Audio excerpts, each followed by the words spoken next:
اب حضور نے فرمایا اللہ اللہ جان لو، اللہ اٹینشن کے معنی میں عربی میں آتے ہیں، اللہ جان لو،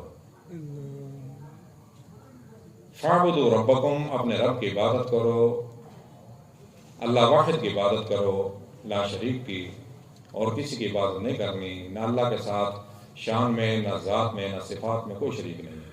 فاعبدوا ربکم، اپنے رب کی عبادت کرو۔ انما هو الہکم الہ واحد، ہمارا اور تمہارا اللہ ایک ہے، اس ایک اللہ کی عبادت کرنی ہے، اسی سے مانگنا ہے۔ وصلوا خمسکم، اور 5 وقت کی نماز پڑھو۔ یہ 5 نمازیں معراج میں نبی کریم صلی اللہ علیہ وسلم کو تحفہ کے طور پر دی گئی تھی۔ تمام احکامات زمین پر آئے ہیں، نماز آسمان پہ ملی ہے، حضور کو دی گئی معراج میں 5 نمازیں۔ اس سے پہلے 2 نمازیں ہوتی تھی، صبح اور شام کی حضور پڑھا کرتے تھے۔ معراج میں 5 نمازیں دی گئی، حضور نے فرمایا صلوا خمسکم، 5 نمازیں پڑھو۔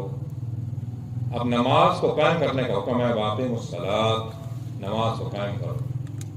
نماز قائم کیسے ہوگی؟ جب باقاعدگی سے 5 وقت نماز آپ پڑھ رہے ہیں تو نماز کو قائم کر رہے ہیں۔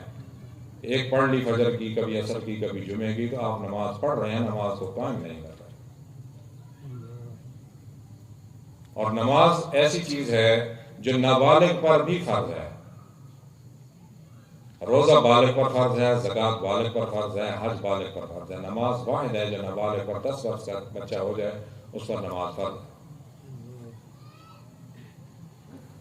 اور نماز میں تخفیف آسانی رکھی گئی ہے، کھڑے ہو کر نہیں پڑھ سکتے تو بیٹھ کر پڑھیں، لیٹ کر پڑھیں، سفر میں آدھی نماز رکھی گئی ہے۔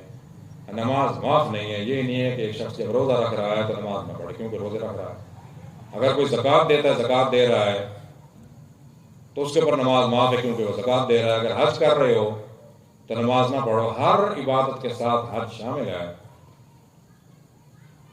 صلوا خمسکم وصوموا شہرکم، اور پورے مہینے کے جب تمہیں مہینہ مل جائے رمضان مبارک کا، شہر رمضان الذی انزل فیہ القرآن، اس رمضان مبارک میں ہم نے قرآن کو نازل کیا، ھدی للناس، جو ہدایت ہے لوگوں کے لیے، وبینات من الہدی، اس میں ہدایت کی نشانی ہے، والفرقان، اور فرق کرتا ہے حق و باطل میں۔ فمن شاہد منکم الشہر، تم میں سے جو یہ مہینہ پالے، فلیصم، وہ روزہ رکھے۔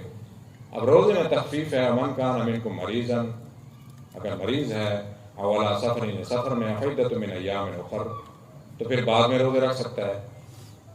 نماز کی تخفیف نہیں ہے، کھڑے ہو کے نہیں پڑھتا تو بیٹھ کے نہیں تو لیٹ کے، نماز معاف نہیں ہے۔ اگر خود روزہ نہیں رکھ سکتا تو فدیۃ طعام مسکین، کسی اور کو روزے رکھوا سکتا ہے۔ نماز خود نہیں پڑھ سکتا تو اس کے لیے حکم نہیں ہے کہ کوئی اور نماز پڑھ لے، خود پڑھنی پڑے گی۔ وصوموا شہرکم، ادوا زکاۃ اموالکم، اور اپنے مال کی زکوٰۃ دو۔ جس پر زکوٰۃ فرض ہے وہ اس کی زکوٰۃ دے۔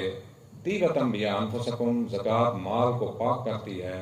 جب مال پاک ہو جائے گا تو لقمہ اندر حلال کا جائے گا تو انسان خود پاک ہوگا۔ اپنے نفسوں کو، اپنی جانوں کو پاک کرو۔ وحجوا بیت ربکم، اور اپنے رب کا حج کرو، اپنے رب کے گھر کا۔